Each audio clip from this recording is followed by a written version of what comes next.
ચાલો કરીએ એક નજર હૃદયસ્પર્શી સમાચાર પર। આજે ગાંધીનગર જિલ્લાના દહેગામ તાલુકાના સુજાના મુવાડા ગામમાં એક સુંદર માનવતાભર્યું કાર્યક્રમ યોજાયું હતું।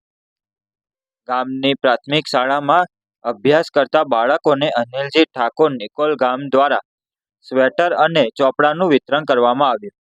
આ કાર્યક્રમનો મુખ્ય હેતુ બાળકોને શૈક્ષણિક સહાય પૂરું પાડીને શાળાના પ્રોત્સાહનને વધારવાનો હતો। અનિલજી ઠાકોર દ્વારા આ સેવા કાર્ય દ્વારા શિક્ષણની મહત્વતા પ્રત્યે પ્રેરણા આપવામાં આવી છે। આ કાર્યક્રમે શાળાના વિદ્યાર્થીઓના ચહેરા પર ખુશી ભરી દીધી। બાળકોએ મળેલા ભેટ સામાનને લઈને ખૂબ જ ઉત્સાહ દેખાડ્યો।